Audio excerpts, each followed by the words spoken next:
Well, hello there. Welcome back to Become a Calm Mama. This is Darlene Childress. I am the host of this podcast. And on this podcast, my goal for you is that you become a calm mama. And the purpose of becoming calm is so that we can raise emotionally healthy kids. And that's always my goal as a parenting coach, is to improve your relationship with yourself, to improve your relationship with your child, and to improve your child's relationship with themselves. And we do all that through the lens of self-compassion, compassion, connection, and healthy boundaries, parenthetically. So on this episode, I actually am going to spend some time debriefing my experience of dropping my son off to college. Lincoln, my oldest son, I dropped him off at Santa Barbara yesterday. He is going to a community college called Santa Barbara City College. And in that community, there's a private dorm next to University of California, Santa Barbara. And we found this dorm, and they allow community college students to live there. It's actually a dorm just for the community college students, but it is in the same town as UC Santa Barbara. So it's really kind of the best of both worlds for our son. He is getting the smaller community college experience, and having smaller classes and a little more support. That is it's a cool benefit of community college, actually, that the schools tend to be smaller and you can get access to support really easily. So yay. But then also he gets to go away and have a dorm and have roommates and have that first year of college experience. So we love this plan for him.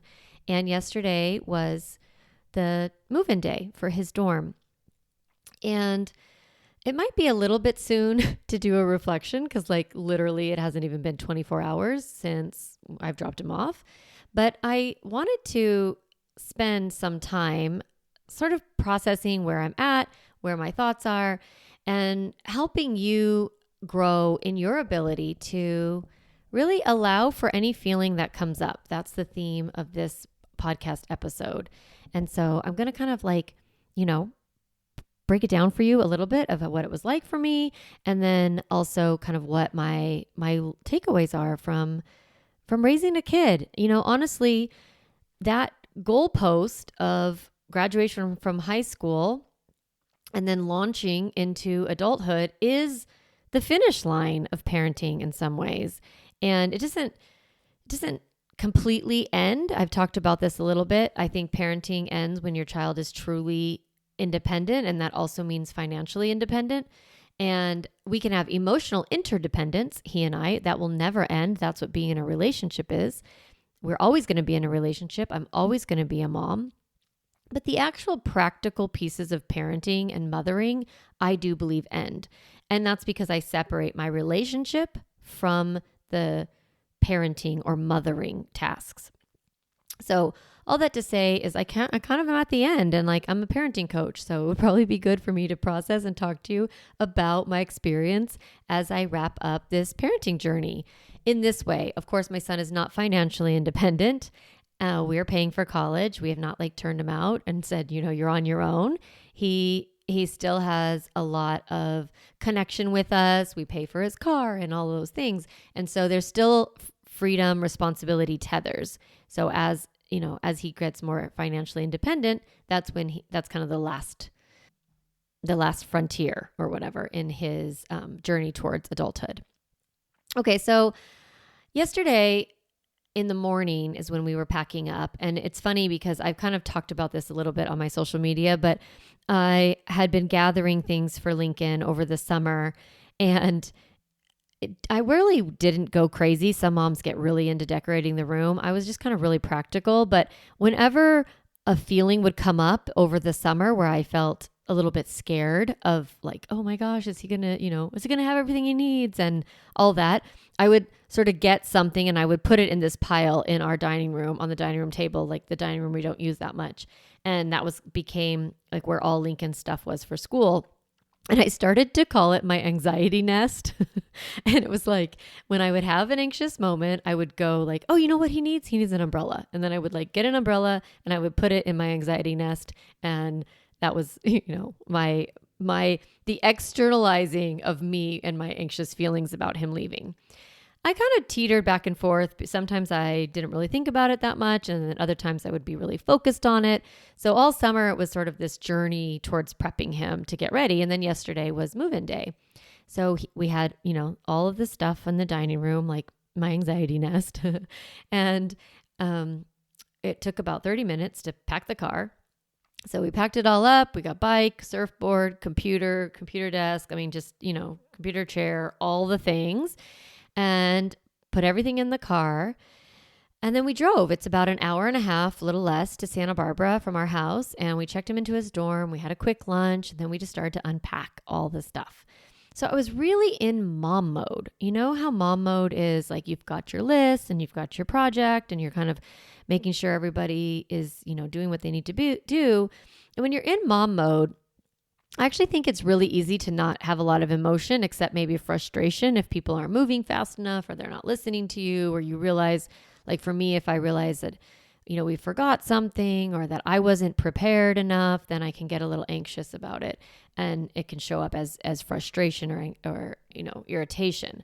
But for the most part, I'm not really processing the experience when I'm in mom mode. I'm just like doing the tasks. I'm sure you can relate as a mom. So I was just like, it was almost like a regular mom day, like it felt a little bit like we were going on a trip as a family. You know that feeling before you go, especially if it's a road trip and you got to get everybody in the car and get everything and everyone's like kind of running around and da. That's how it felt all day. And then we got to the room and we unpacked it. We problem solved, made decisions, did another Target run, right? Came back. So that whole vibe of the day was a little bit like, actually Lincoln described it. He said, it feels like I'm not moving. It hasn't even hit me. This was like after we even finished the room. And we finished the room. It was really great. And then, of course, there's a beach close by because it's Santa Barbara. So we finished his room, spick and span. Everything looked amazing. Took the videos, took the pictures. And then we went to the beach as a family, the four of us. And the boys like jumped in the water. I was really just like had such mom like bliss watching my kids swim together as they have done since they were little, and they enjoyed themselves. And, the four of us were, standing in the sun and just kind of enjoying that moment. And Lincoln said, it doesn't even feel like I'm moving or that I live here. It hasn't hit me yet. It just feels like we're on a family trip and that we just set up our Airbnb and now we're just exploring the area. And that was 100% the feeling of most of the day. And then we went from the beach, we went to dinner, the four of us. So it still kind of felt like explore the city, vacation mode kind of thing. All until we drove back to the dorm. And it sort of started right when we were paying the bill. I was like sitting next to Lincoln and I could feel myself like wanting to hug him a lot and like put my hands on his back and just, I'm not really that touchy with my kids, but I just wanted to like, touch him. And he was kind of like nudging me away because I was like leaning on him, but in a sweet way. I think it was starting to hit all of us. So we drove back to the dorm. And we all get out of the car and we're just silent as we walk. We're like, are we just going to walk you back to your room or what? He's like, yeah, I guess.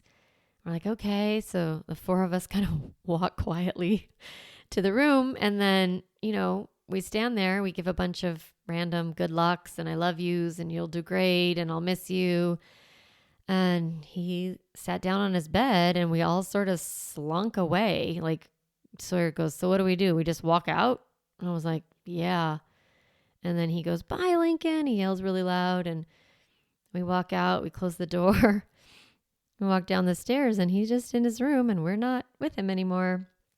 So we walk to the car and we get in the car and we start driving. And I just feel numb in that moment. Like, I've had a lot of experience with grief and loss. I've lost my sister, my mom, someone who was almost like one of my best friends. And so I've experienced a lot of grief and mourning. And it had a little bit of that tinge of when something happens and you don't quite feel it yet. Like it hasn't hit you yet. I just felt sort of numb and I just felt very, very tired. but unnecessarily tired because it wasn't like that physical of a day and I had slept fine. I just felt that kind of fatigue of grief in some ways. If you've ever lost someone, you know what I'm talking about. So I was really quiet, which isn't like me because I'm usually very talkative and I'm always like chatty and I like to debrief everything and talk about everything. And that's, my husband is used to that. But on this drive, I just was quiet and I didn't have anything to say. And Kevin was like, so how are you feeling? And I was like, numb. Like, I don't feel anything yet. I just feel tired. And that was the beginning of me realizing that I don't get to control or create my emotional experience. That all of the lessons I've learned throughout all the years, things I teach on this podcast, things I teach in my classes, is that we are really just supposed to be present for the emotions as they come up. And that's true for our kids and for us. And just narrating the feeling, narrating the circumstance, naming that emotion, trying to put words to describe that messy thing inside, and then allowing for it to be expressed in ways that work. And when you're a little kid, you don't know how to express your feelings, right? You hit and punch and spit and kick and cry and throw and right, all that behavior. And sometimes when you're a grown-up, you don't know how to feel your feelings either. You kind of avoid them. You talk a lot. If you're a mom, you hyper-organize or you emotionally check out. We all have these strategies and these ways of dealing with our feelings. And I'm not going to judge any of your feelings because that's not compassion. Compassion is just recognizing, oh, you have an emotion and this is how you're expressing it. And as you get better with naming your own emotions and expressing them, get really comfortable with just being okay with however they are. And that's what happened to me in the car. I was like, oh, I'm just numb right now. Like I thought I was going to be sad. I thought I might feel relief. I thought I might feel other feelings. I have felt those over the last 4 months. Once it kind of hit me that he was going to move out, I've experienced those at different times and they come when they come. And that's the thing about feelings. So I was kind of quiet in the car. It's not a long drive. We got home and all I wanted was to be alone. I actually really wanted to change into my pajamas. That's like a big signal to me that I can relax and I can be okay. So I was like, okay, I'm going to go upstairs and get in my pajamas. So I went upstairs, I got in my pajamas, and then I walked by Lincoln's room and I just went in. And then I started to feel sad because he was not in there and his room has kind of a quiet, like his things are gone, there's still furniture in there, but it doesn't feel quite the same. His guitars are gone, his computers, all these things. So I climbed into bed. I climbed into his bed and I just laid down in there. I put the covers up and I just sort of curled up and I didn't start crying. It wasn't intense. I just kind of felt his presence. I felt sad. I just was in my own kind of quiet, like, resetting my nervous system, resting my body, thinking of him, wishing for good things for him. It wasn't like prayer. It just was quiet. I was just in my feels. A couple tears fell. Kevin walked in. He just kind of like guffawed at me. He walked away. And I laid there for a while. And then I realized that I was done. And that the feeling that I needed, that being in his room, had passed.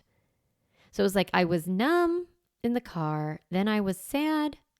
And then it kind of settled. And I felt like, okay, this feeling is now over. And I was ready to move on. I kind of was like, okay, this is what it's going to be like. I kind of came to a little bit of terms of acceptance. And that is what I've noticed with feelings, is that when we allow them, they shift naturally. Our brain starts to tell a different story. We kind of experience the feeling, and then our mind will start to say, okay, this is not that bad. It's okay. I'm okay. We start to coach ourselves. So that's sort of what happened to me. The moment passed, Sawyer came in the room, and I just found myself ready to move my evening along, talk to him about his protein smoothie or whatever. And then this morning I woke up And I had no idea what I would feel. And I felt a little sad knowing that I wouldn't see Lincoln today. So I had that thought like, oh, I'm not going to see Lincoln today. And I felt sad. And that was like a strange awareness. I had this strange awareness like, oh, my kid has moved out. It's not like the feeling of summer, like summer camp, because there's no end date, right? This is our new normal. So I can feel my thoughts shifting about like, okay, this is how it is. This is what it's like now. I'm not going to see him every day. We're probably not even going to talk every day, and that's okay. And so that's what really self-coaching is. It's like finding those thoughts and then noticing your emotion and kind of soothing your emotion, letting it pass, finding new thoughts, right? It's kind of a journey with yourself. I notice this with women all the time is that one woman will be sad or like, oh, I'm applying for a job and I don't think I'm going to get it. And I'm feeling really upset. And like, I haven't put a resume together and I'm insecure. And they'll start talking about their feelings. Or a mom will say like, I really lost my shit with my kid yesterday and I'm really mad at my husband. And they'll have a big feeling cycle. And the women around them are so kind. They'll be like, oh, of course, it's okay. You don't need to beat yourself up, or you're going to get that job. Don't worry about it. Or, it doesn't matter. Like, it's just practice anyway. Like, we tell each other such beautiful stories as women to women. I love it. We don't try to solve the problems. We just are kind.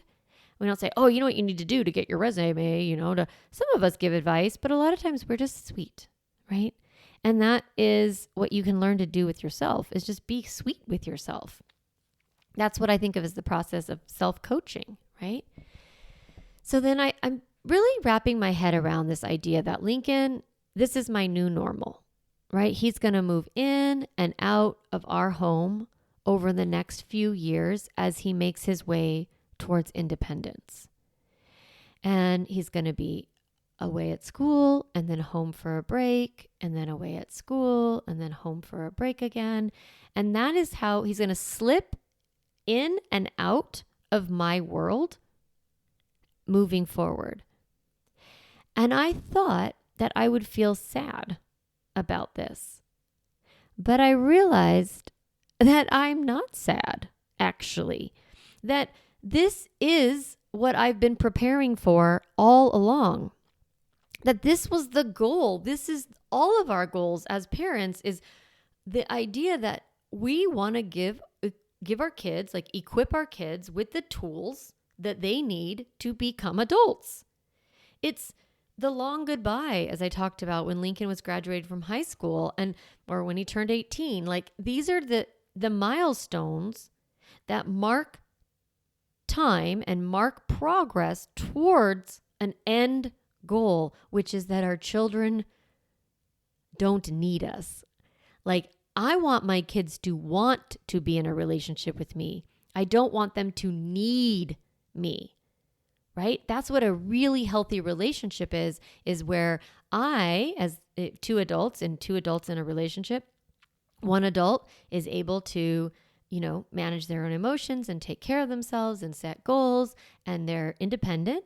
And then you have a second adult that's also able to manage their emotions and set goals and move through obstacles and take care of their own responsibilities. And so you have two independent adults, and then together we are interdependent, where we rely on each other, but we're not codependent. We don't need each other. So I was like, wait a second. I don't need to be sad.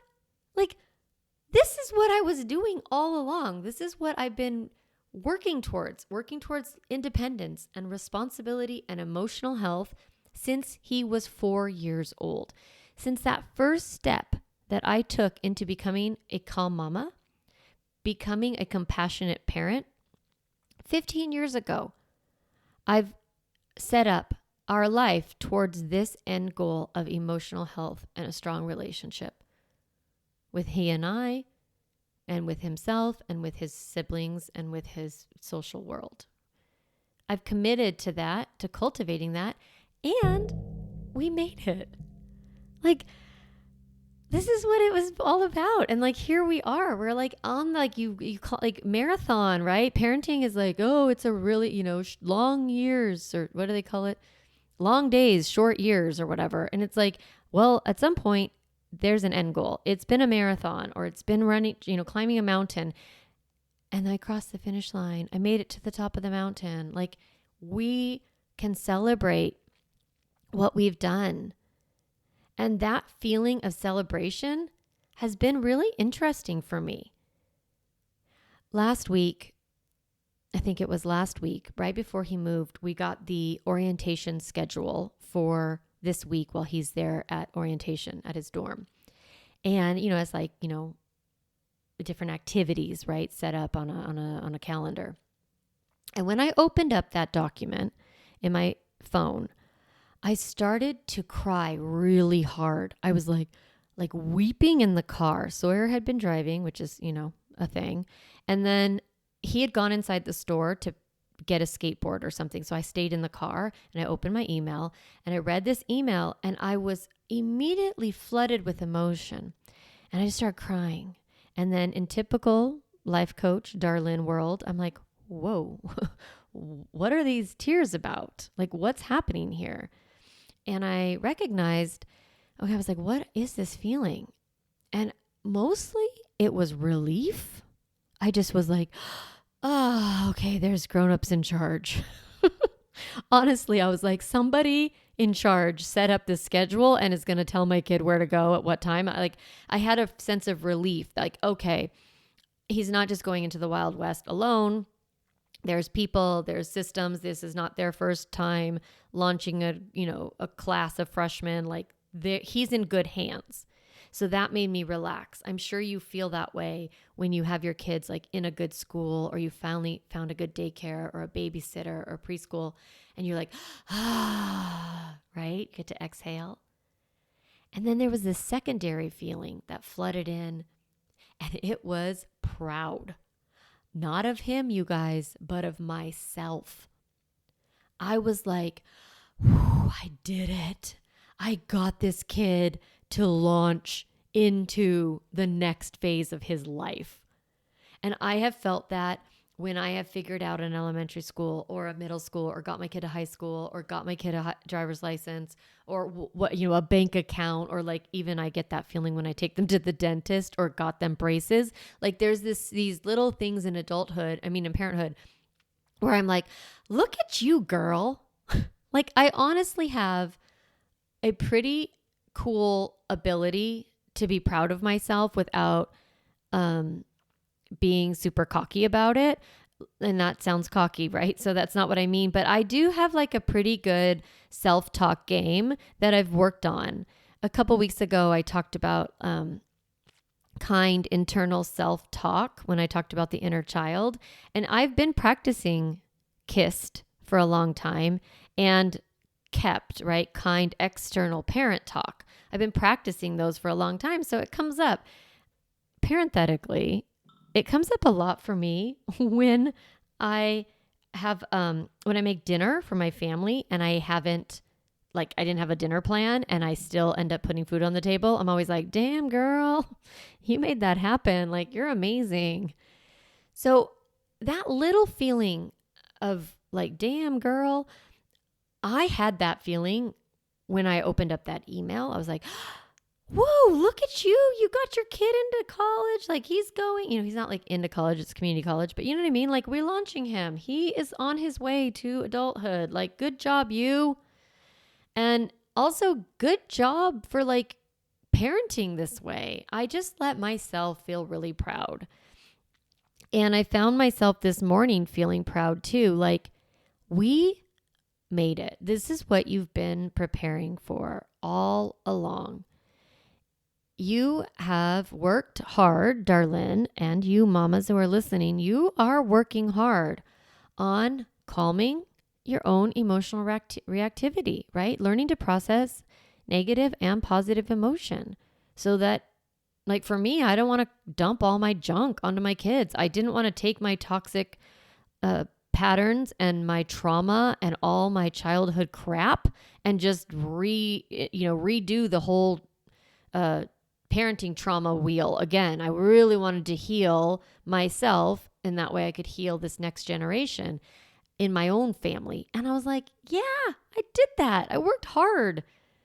And I learned how to teach him what to do with his feelings. Like through the practice of compassion, I have taught him how to process his emotions. He was very aware yesterday what he was feeling and where he was at. And he was like, we got into a little tiff getting the car ready, and he was really upset, and he, was a little bit rude. And then when we were driving, he's like, "Hey, I'm sorry. I just got really nervous. And, I'm just nervous about everything." And I was like, "That's okay." So he just has that emotional awareness, right? Both kids do. And it really, it's a testament of how much work we've put in over the years to help him know what to do with his feelings, right? And then, of course, having limits and boundaries and letting him make mistakes and not rescuing him even when I want to. And, letting him become independent and take personal responsibility, right? It's years of work that led to this moment. Like this morning when I woke up and my kid woke up at college, like this morning, today, I was like, this took a lot of effort. This was a heavy lift. And I know that all that work is why he's going to be okay.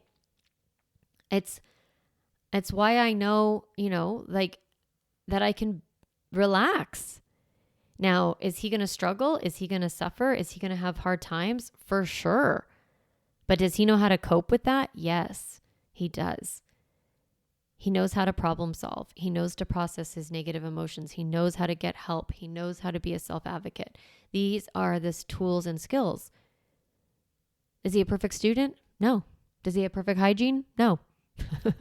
Does he always keep his room clean? No. Does he drive too fast sometimes? Yes. Like, he's not perfect. No one is perfect. But what we want to do is help our kids have the skills that they need in order to move through big feelings. And that I can trust that I've done my job when it comes to parenting him. So here are my two big takeaways from taking my kid to college. The first is that learning to process emotion, especially negative ones, is probably the single most valuable gift I've given myself over the past 19 years of motherhood. Being able to feel all my feelings has allowed me to be truly present for the experience of parenting and raising my boys. Like, I was here for all of it.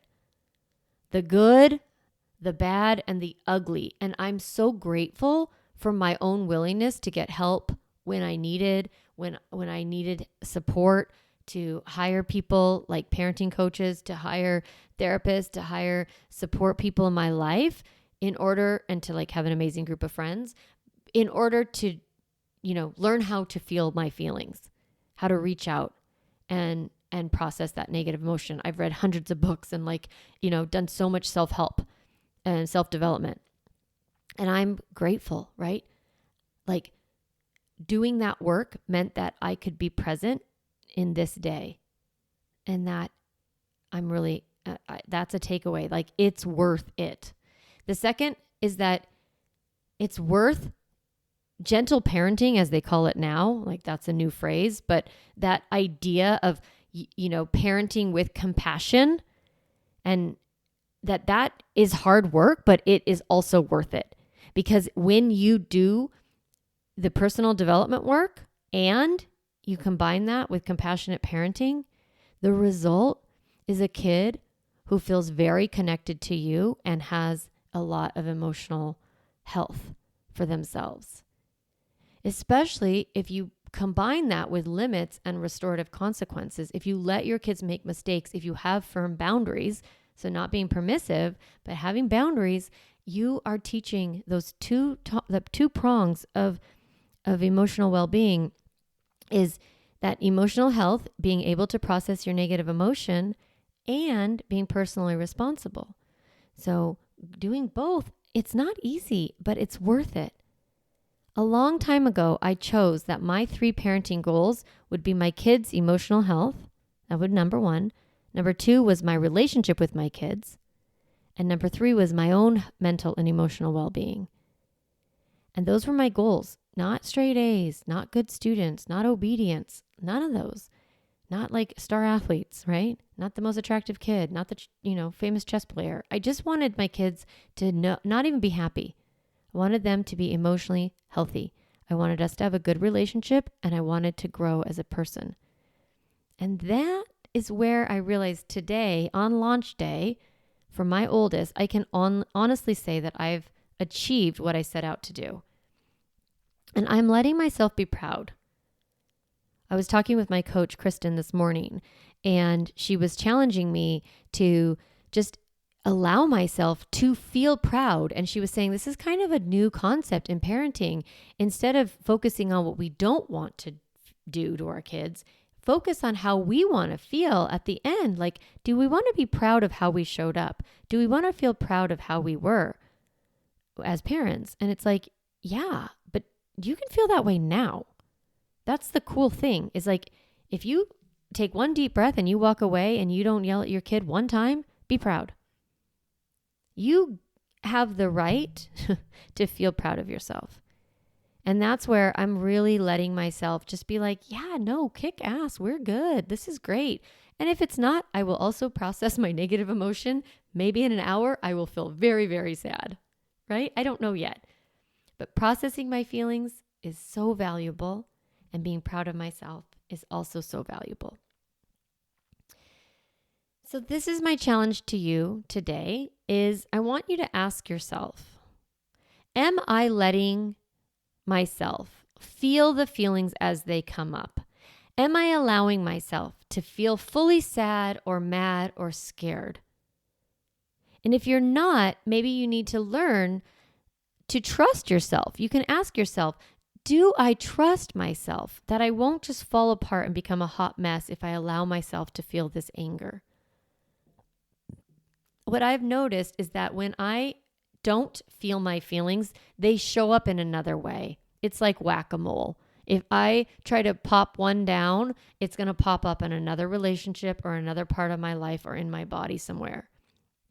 So asking yourself, am I learning? Am I allowing my feelings to pass? Am I allowing myself to feel fully? That's what being human is all about. And if you're struggling with that, reach out, connect with me, join one of my emotionally healthy classes. This is one of the main things I teach, because in parenting, we have a lot of feelings and we don't want to dump them on our kids. So learning how to process them is a big part of being a life coach and supporting you as a parent who's going to become your kid's emotional coach, right? That's what you want to be for them. You have to be able to process your negative emotion first before you teach your kids how. So ask yourself, am I letting myself feel my feelings?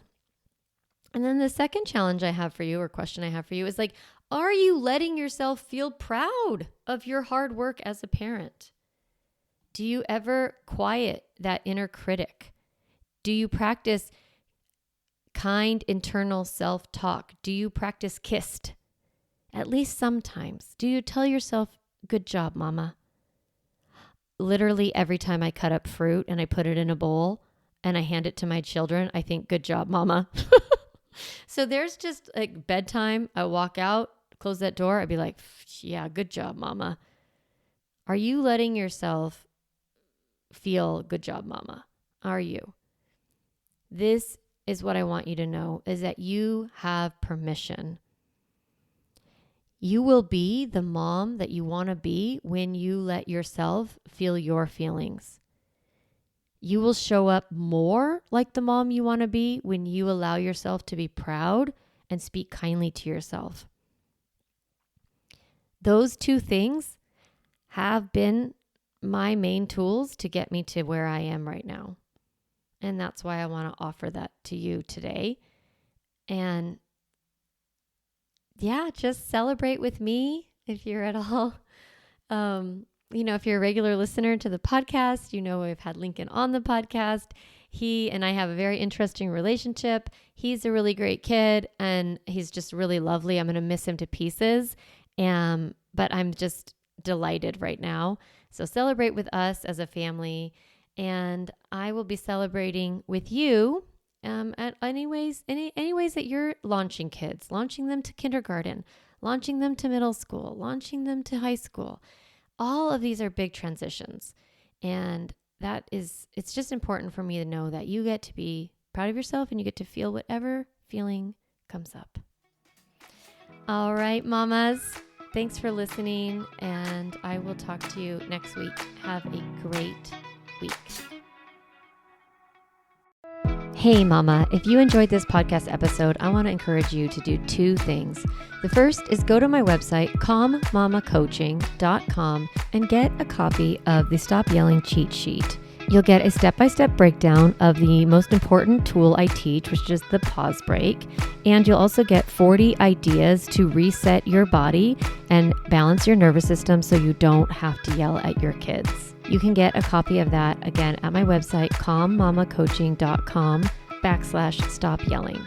The other thing I'd love for you to do is go to Apple Podcasts and rate and review this podcast so that other moms can discover empowering and helpful, practical parenting strategies, just like you did today. Thanks so much for listening to the podcast. It means a lot to be in your ear every week and to support you on your parenting journey.